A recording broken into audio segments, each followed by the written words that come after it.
So hello everyone, welcome back to my channel. आज की इस वीडियो में हम करने जा रहे हैं टास्क एनालिसिस, और इसमें हम डिस्कस करेंगे और बायोलॉजिकल साइंस टीचिंग में इसके यूज़ क्या हैं, ये मैं आज की इस वीडियो में एक्सप्लेन करने वाली हूँ। बिना देरी किए स्टार्ट करते हैं। सबसे पहले मैं आपको कुछ बातें बताना चाहूँगी, जैसे कि सोचिए अगर हमें एक स्टूडेंट को साइकिल चलानी सिखानी हो, तो क्या हम उसे डायरेक्टली उसे मतलब रोड पर भेज देते हैं, या पहले हम सिखाते हैं कि साइकिल को बैलेंस कैसे करना है, पेडल को यूज़ कैसे करना है और स्टीयरिंग को कैसे कंट्रोल करना है। बिल्कुल इसी तरह टीचिंग में भी किसी बड़े टॉपिक को छोटे छोटे और लॉजिकल स्टेप्स में डिवाइड किया जाता है। इसी प्रोसेस को हम बोलते हैं task analysis. So what is task analysis? Task analysis एक प्रोसेस है जिसमें किसी कॉम्प्लेक्स लर्निंग टास्क को छोटे और सिंपल सिक्वेंशियल लर्निंग यूनिट्स में डिवाइड किया जाता है, ताकि स्टूडेंट जो है उसे आसानी से सीख सकें। ठीक है, आपको ये समझ आ गया होगा? Okay. So task analysis is an important teaching technique in which a complex learning task is broken down into smaller, simpler and sequential steps. इससे टीचर को हेल्प मिलता है to understand what knowledge skills and abilities student need to complete a learning task successfully. तो इससे teacher को भी help मिलती है। जब टीचर जो है जो भी बच्चे को सिखाना चाहते हैं, स्टूडेंट को सिखाना चाहते हैं, तो वो क्या करते हैं, उन चीज़ों को छोटे सिंपल और सीक्वेंशियल स्टेप में, छोटे आसान और एक के बाद एक, कि इसके पहले मैं ये पढ़ाऊंगी फिर ये। इससे टीचर को हेल्प मिलता है कि क्या नॉलेज देनी है, क्या स्किल जो है वो हमें यूज़ करना है, and abilities need to complete a learning a task successfully.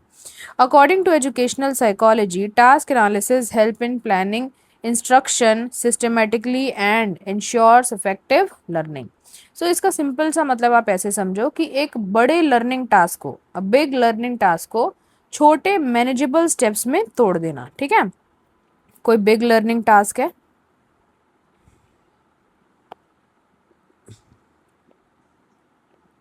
Big learning task, इसको तोड़ देना किस में भाई?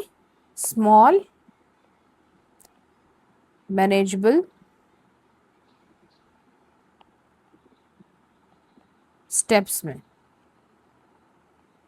इसी को हम बोलते हैं task analysis. Okay, so meaning of task analysis: task analysis is the process of identifying and arranging all the sub task. जो भी आपने जो एक बड़ी चीज़ आपको सिखानी है उसको आपने सब टास्क में बांटा, कंसेप्ट में बांटा, स्किल्स में, और कोई भी चीज़ जो कि पर्टिकुलर एजुकेशनल ऑब्जेक्टिव को बच्चे को सिखाने के लिए ज़रूरी है, उसको हम बोलते हैं टास्क एनालिसिस। ठीक है, बड़ी बड़ी चीज़ों को छोटे छोटे टर्म्स में, छोटे छोटे हिस्सों में तोड़ देना। एग्जाम्पल के लिए, if a teacher wants to teach photosynthesis, teacher जो है अगर बच्चे को फोटोसिंथेसिस सिखाना चाहती है तो उनको छोटे छोटे पार्ट्स में तोड़ देंगी, ताकि लर्निंग जो है वो इफेक्टिव बन जाए, बच्चे अच्छे से सीख सके। जैसे कि वो पहला टॉपिक पढ़ाएंगी, मीनिंग क्या होता है, क्या रॉ मटेरियल चाहिए होते हैं, क्लोरोफिल का इस्तेमाल, फोटोसिंथेसिस का प्रोसेस कैसे होता है, इसकी इक्वेशन क्या है और इसकी इंपॉर्टेंस क्या है। तो एक डिफिकल्ट टॉपिक जो कि यहाँ पर क्या था, फोटोसिंथेसिस, उसको छोटे छोटे पार्ट्स में और सीक्वेंशियल मैनर में, एक सीक्वेंस में तोड़ दिया गया। ये नहीं कि पहले मैम इंपॉर्टेंस पढ़ा देंगी फिर मीनिंग बताएंगे, ऐसा हो सकता है क्या? नहीं। सीक्वेंशियल भी होना चाहिए। तो इसी को हम क्या बोलते हैं? Task analysis. यहाँ पे हमने जो टास्क एनालिसिस देखा, इसमें हमने टॉपिक क्या देखा एग्जाम्पल के लिए? फोटोसिंथेसिस। तो टास्क एनालिसिस से जो बड़े बड़े डिफिकल्ट टॉपिक हैं वो भी समझने में आसान हो जाते हैं। ठीक है, और मान लो कि अब मैं मान लो क्लास 10th में हूँ, और क्लास 10th में मैं क्या पढ़ा रही हूँ? हेरिडिटी पढ़ा रही हूँ। ठीक है, तो मैं डायरेक्टली जाके मेंडल के लॉ से थोड़ी स्टार्ट कर दूँ कि हाँ बच्चों मेंडल्स लॉ, नहीं, हम यहाँ से नहीं स्टार्ट करेंगे। सबसे पहले मैं पूछूंगी कि आपकी आंखें किसकी तरह हैं, आपके बाल मम्मी के जैसे हैं या पापा के जैसे हैं, ताकि बच्चे उस चीज़ से क्या कर सके, बच्चे उस चीज़ से रिलेट कर सकें। अब टास्क एनालिसिस कुछ इस तरह होगा कि सबसे पहले स्टेप नंबर 1 में मैं उन्हें क्या पढ़ाऊंगी? Meaning of heredity. फिर मैं पढ़ाऊंगी ट्रेड्स क्या होते हैं, ये हो जाएगा 2। अगर स्टेप नंबर 3 देखें तो मैं उनको ट्रेड्स के टाइप्स बताऊंगी, inherited traits and acquired traits. ठीक है, फिर मैं उन्हें बताऊंगी स्टेप 4 में कि जीन्स क्या होते हैं। फिर मैं उन्हें बताऊंगी कि क्रोमोसोम्स का रोल क्या होता है, क्योंकि बहुत सारी चीज़ें हैं इसके अंदर। फिर मैं आऊंगी जाके मेंडल्स एक्सपेरिमेंट पे, मेंडल ने क्या एक्सपेरिमेंट किया था। फिर मैं यहाँ पे ट्रेड की भी टाइप बताऊंगी, डोमिनेंट ट्रेड, रिसेसिव ट्रेड। फिर मैं बताऊंगी कि ये जो हेरिडिटी है इसकी एप्लीकेशन क्या है। ठीक है, उसके बाद देखो अब इसमें हुआ क्या, पूरा जो चैप्टर था, जो पूरा चैप्टर था वो एकदम सिस्टमेटिक हो गया, पूरी तरीके से सिस्टमेटिक हो गया, ताकि अब बच्चे को आसानी से समझ भी आएगा। समझे आप?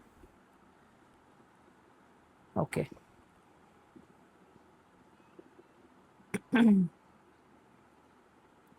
अब यहाँ पे अगर हम देखें सबसे पहले तो हम समझते हैं स्टेप्स, टास्क एनालिसिस के स्टेप्स क्या रहेंगे। Okay okay. How I do task analysis in my classroom, ऐसे करके भी आप लिख सकते हो।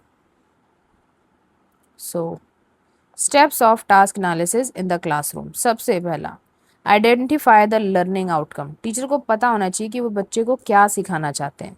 एग्जाम्पल के लिए बच्चे को फोटोसिंथेसिस सिखाना चाहते हैं तो सारी जो टास्क एनालिसिस होगी वो उससे रिलेटेड होगी। तो सबसे पहले मैं ऑब्जेक्टिव डिसाइड करूंगी कि that after this class student will be able to explain the concept of photosynthesis, ये मेरा एम रहेगा। उसके बाद हम यहाँ पे क्या करेंगे, एनालाइज करेंगे कंटेंट को, छोटे छोटे कंसेप्ट्स और सब कंसेप्ट्स में टॉपिक को बांट देंगे। फिर हम उसको सीक्वेंशली अरेंज करेंगे। ठीक है, धीरे धीरे छोटी चीज़ें पढ़ाएंगे यानी सिंपल चीज़ें, और फिर उन सिंपल चीज़ों को कनेक्ट करेंगे कॉम्प्लेक्स टॉपिक से। ठीक है, तो यहाँ पर पहले इजी कंसेप्ट्स और फिर डिफिकल्ट कंसेप्ट्स आ जाएंगे। देन अच्छा, इसके बाद स्टेप नंबर 4 में हम आइडेंटिफाई करेंगे प्री रिक्विजिट नॉलेज को, यानी कि हम यहाँ पे ये पता लगाएंगे बच्चे को क्या पहले से पता है। जैसे कि अगर मैं फोटोसिंथेसिस पढ़ा रही हूँ तो बच्चे को क्या पहले से पता होना चाहिए, parts of a leaf, importance of sunlight और रोल ऑफ प्लांट्स। अच्छा रहेगा कि आप ये जो स्टेप नंबर 4 यहाँ पे लिखा हुआ है इन्होंने, आइडेंटिफाई प्री रिक्विजिट नॉलेज, पुरानी नॉलेज को पता लगाना, अच्छा रहेगा कि आप इसको स्टेप नंबर 2 में लिखो और सब किसी को एक एक पीछे कर दो। तो स्टेप नंबर 2 हो जाएगा आपका प्री रिक्विजिट नॉलेज, कि बच्चे को क्या पता होना चाहिए पहले। उसके बाद स्टेप नंबर 3 हो जाएगा analyse the content. Step number 4 हो जाएगा टास्क को सीक्वेंशली बांटना। और स्टेप नंबर 5 तो वही रहेगा। अब जब आपको पता चल गया, बच्चे को ये पहले से पता है, इन चीज़ों को आपको कनेक्ट करना है, उसके बाद अपना चुनोगे आप सिलेक्टिंग, इसको लिख देते, इसको 2 कर देना आप। ठीक है, ज़्यादा अच्छा लगेगा। So step number 2, step number 2, step number 4, step number 3। Okay, इसके बाद जब आपको ये सारी चीज़ें पता चल गई, जब आपने टॉपिक को बांट दिया, ठीक है, जब आपने सीक्वेंस बना लिया, तो सबसे पहले आपने क्या किया भाई, आपको पता चला आपका एम क्या है। उसके बाद आपने क्या करा, प्री रिक्विजिट नॉलेज, यानी कि आपको अपने पहले से क्या पता होना चाहिए ये आपने देखा। उसके बाद आपने कंटेंट को एनालाइज किया, उसके बाद आपने कंटेंट को छोटे छोटे हिस्सों में तोड़ दिया। ठीक है, और सबसे पहले आपने एनालाइज करने के बाद जब उसे सिक्वेंशली कैसे पढ़ाओगे, सबसे पहले आप सिंपल चीज़ें पढ़ाओगे और उसके बाद आप उन्हें क्या पढ़ाओगे, कॉम्प्लेक्स चीज़ें पढ़ाओगे। इसके बाद आता है हमारे पास, इसके बाद हमारे पास सिलेक्टिंग टीचिंग मेथड्स। ठीक है, इसके बाद आप टीचिंग मेथड को सिलेक्ट करोगे कि आप जो है इस टॉपिक के लिए लेक्चर को अच्छा समझते हो, डेमोन्स्ट्रेशन को अच्छा समझते हो, डिस्कशन को, या फिर आप चाहते हो कि बच्चे एक्सपेरिमेंट करें। इसके अलावा भी हो सकते हैं, जैसे कि पीपीटी हो सकती है। ठीक है, ये आपके ऊपर डिपेंड करेगा, पीपीटी को आप यूज़ करना चाहते हो, किन्हीं मॉडल्स को यूज़ करना चाहते हो। ठीक है, ये पढ़ाने के लिए क्वेश्चन आंसर मेथड को यूज़ करना चाहते हो, तो ये आपकी क्या आ जाएंगी, सारी की सारी टीचिंग मेथड्स आ जाएंगे। ठीक है, डिस्कशन, अच्छा लिखा ही है डिस्कशन तो इसके अंदर। इसके बाद आता है नेक्स्ट, प्रिपेयर लर्निंग एक्टिविटीज़। अब आप जो है बच्चों को कैसे पार्टिसिपेशन उनका बढ़ाया जाए, कैसे उनको पार्टिसिपेट कराया जाए इस टॉपिक में, अब आप इस पे ध्यान दोगे।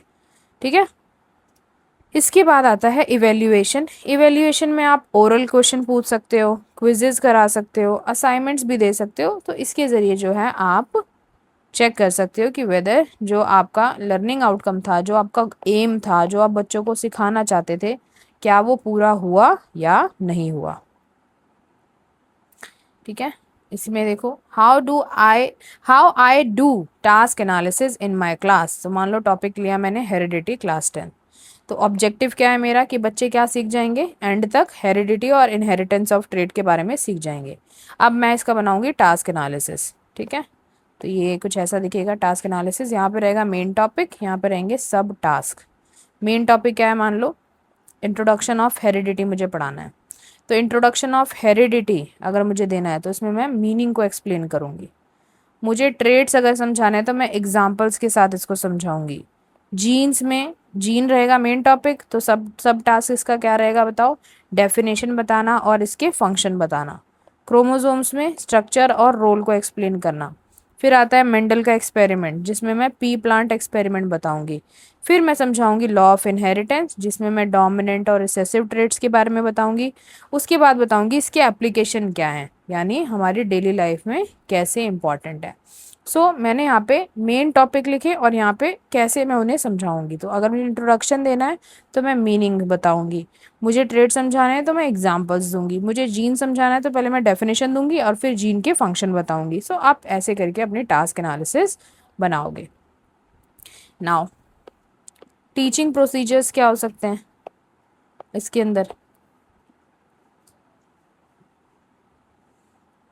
टीचिंग प्रोसीजर्स, सबसे पहले हम जो है, मान लो मैं हेरिडिटी पढ़ा रही तो मैं कैसे स्टार्ट कर सकती हूँ।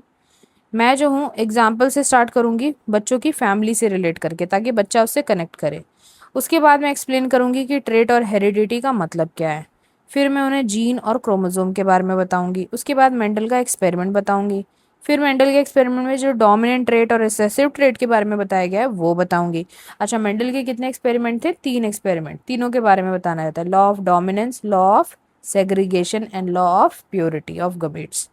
उसके बाद हम यहाँ पे डिस्कशन कराएंगे ताकि बच्चों का पार्टिसिपेशन बढ़े। उसके बाद इवैल्यूएशन के लिए हम यहाँ पे क्वेश्चंस पूछेंगे, आंसर्स एक्सरसाइजेस कराएंगे बच्चों को सॉल्व, और टेस्ट और असाइनमेंट के ज़रिए हम उन्हें इवैल्यूएट भी करेंगे।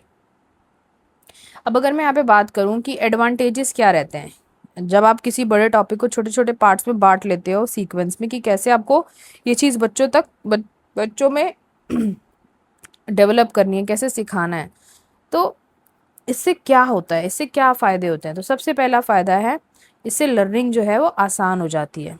ठीक है, डिफ़िकल्ट बायोलॉजिकल कंसेप्ट जो है वो सिंपल बन जाते हैं। इसके बाद it improves teaching effectiveness, student जो है वो कंसेप्ट को डीपली समझते हैं। उसके बाद आता है हेल्प इन लेसन प्लानिंग, इससे आपको क्लियर हो जाता है कि मुझे आज क्या पढ़ाना है, रोड मैप मिल जाता है। इसके बाद it helps in identifying learning difficulties, तो टीचर इजीली जो है आइडेंटिफाई कर सकता है कि स्टूडेंट किस स्टेप पर प्रॉब्लम फेस कर रहा है। क्योंकि आप डेली एक टॉपिक पढ़ा रहे हो, तो अगर कोई भी एक टॉपिक बच्चे को नहीं आया है तो आपको पूरे पे दिक्कत लेने की ज़रूरत नहीं है। आपको पता है कि ये वाला पार्ट वीक है तो मुझे इस पर स्पेशल ध्यान देना है, ये टीचर को पता चल जाता है। ठीक है, इसके बाद और इसके एडवांटेजेस क्या हैं टास्क एनालिसिस के, जब आप चीज़ों को छोटे छोटे हिस्सों में बांट लेते हो, इससे बच्चों का पार्टिसिपेशन जो है वो बढ़ जाता है, बच्चे जो हैं वो ज़्यादा पार्टिसिपेट करने लगते हैं।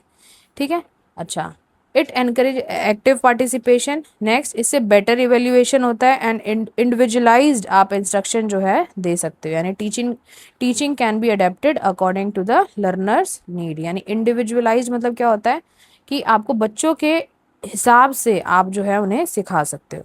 बेटर इवेल्युएशन होता है, यानी आप असेसमेंट जो है बच्चों का अच्छे से कर सकते हो, क्योंकि आप हर एक लर्निंग स्टेप पर बच्चों का टेस्ट वगैरह ले सकते हो, ओरल पूछ सकते हो। इससे आपको आपका टाइम भी बचेगा, बच्चे जो है लंबे समय तक याद भी रखेंगे, और हर स्टेप को आप असेस जो है वो कर पाओगे कि हाँ बच्चे ने कितना सीखा, कितना नहीं सीखा, कहाँ दिक्कत आई, ये सब। इसके अलावा इट प्रमोट्स मीनिंगफुल लर्निंग, बच्चे जो हैं बजाय कि उसको रटें याद करें, बच्चे जो है कंसेप्ट को थॉरली समझ पाते हैं। इससे टाइम बचता है, एफर्ट बचता है, टीचिंग जो है ऑर्गेनाइज हो पाती है और इफ़ेक्टिव हो पाती है, कन्फ्यूजन और रिपीटिशन नहीं होता क्योंकि चीज़ें जो हैं वेल ऑर्गेनाइज्ड हैं। इसके बाद इससे बढ़ता है हमारा लर्निंग अचीवमेंट, बच्चे जो हैं वो अच्छे से बेटर तरीके से प्रोग्रेस कर पाते हैं क्योंकि वो स्टेप बाय स्टेप हर चीज़ को सीख रहे हैं। ठीक है। एजुकेशनल सिग्निफिकेंस आप लिख सकते हो कि सिस्टमेटिक टीचिंग, ठीक है। और इंस्ट्रक्शनल ऑब्जेक्टिव्स, जो भी आपको सिखाना है, इससे क्लासरूम मैनेजमेंट होता है, इम्प्रूव होता है, कॉम्पिटेंसी बेस्ड लर्निंग बढ़ती है, और एनहांस होता है अंडरस्टैंडिंग एंड रिटेंशन, याद जो है लंबे समय तक रहता है और समझा भी अच्छे से जाता है। तो ये क्रूशल पार्ट जो है प्ले करता है मॉडर्न एजुकेशन में। कंक्लूजन क्या है?